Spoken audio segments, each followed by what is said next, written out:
Hey everybody, my name is Clay Williams and today I want to talk to you about painting shiny black armor.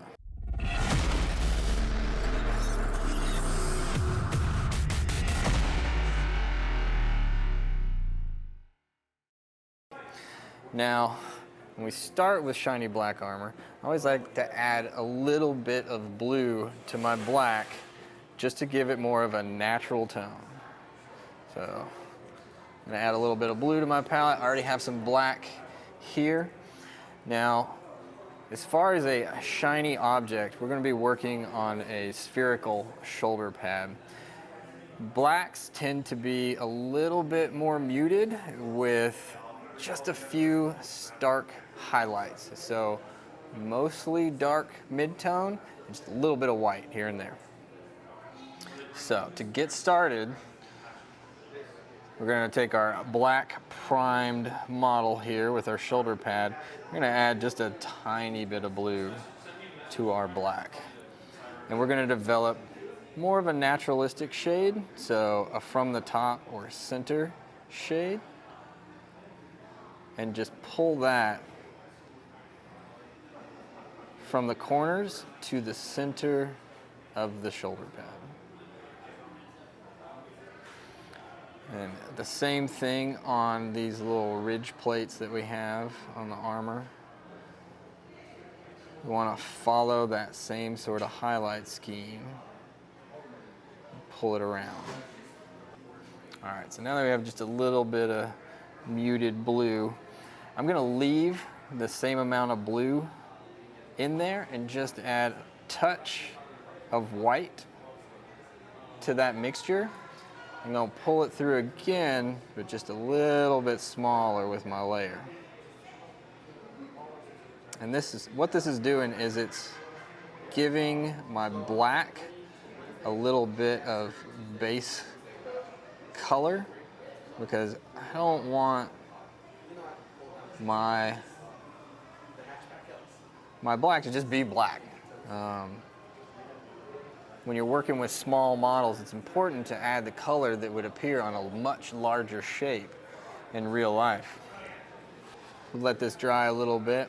Now that I have that developed, I want to think about where my highlights would go if this were a shinier object. Now the highlights, again, are going to be really small. So that same color that we took with our black and blue and we added a little bit of white to, let's add a lot more white to it. And when I say a lot more, I mean probably 70% more white. And what I'm going to do is I'm going to pull some really thin reflective highlights through my armor. Now I got to decide where I want these to appear, and usually they kind of appear on the edge of the shape, right next to the black. I'm using the tip of the brush. This is giving me a little bit of a guideline of where my white and where my next colors are going to go.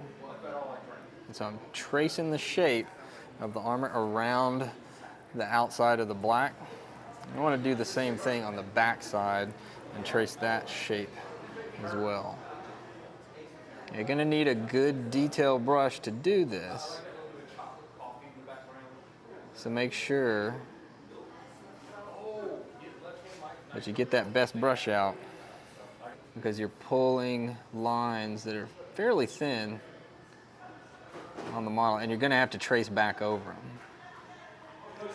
So if you have trouble pulling straight lines, I always recommend that you pull toward your body instead of away in any direction.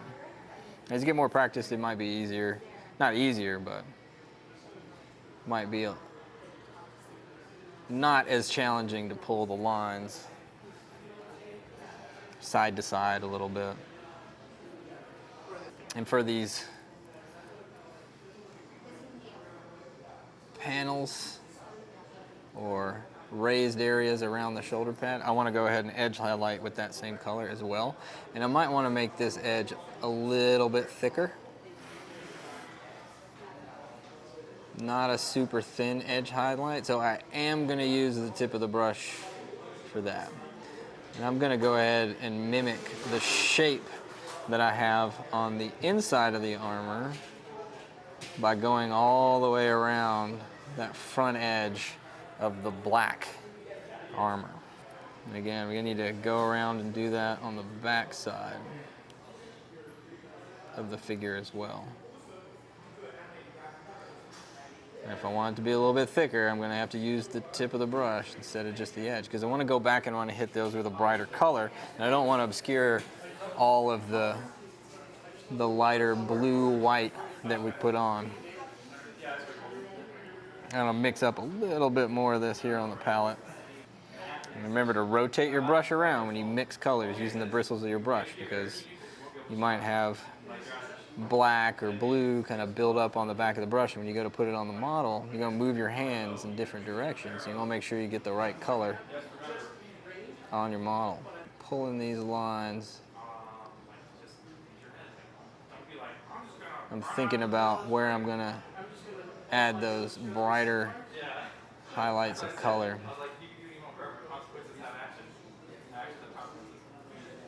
And just kind of smoothing out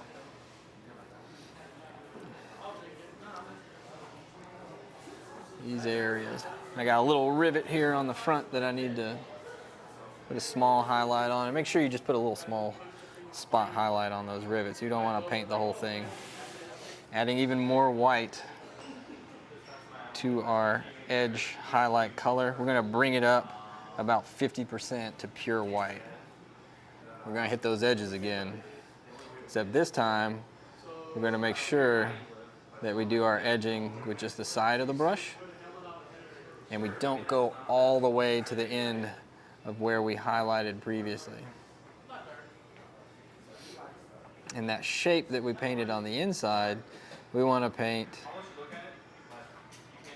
without covering up that whole shape. Just want to add a little bit of brightness to the inside, so it's like the inside of that highlight is glowing even more. And that's that light. And that's that light that's been getting caught on the object and reflecting back out, because this is our shiny, shiny black. I'm taking that shape on the other side and sort of tracing it. Not covering everything up, but just painting the barely little inside of it with that favorite brush. All right. So now that we have those layers on, we just need to move to white. So for the white, I want to pick a spot that's in the armor, in that little highlight. So I could put it down here, I could put it up here. I think I'm going to go right here. So I want my light source. And so if my light source is there, I'm going to get a little bit of shine right there. So those two highlights. And I'm going to ignore this little spot. Maybe I'll put one right here on top of this rivet.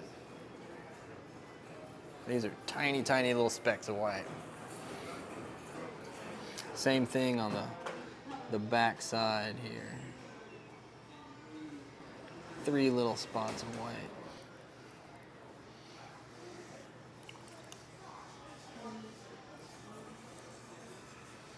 All right, and it's that easy. It's that simple and quick to do a shiny black armor plate. So I hope you guys enjoyed this video, and check out some of the other painting videos that are on the channel, and we'll see you guys next time.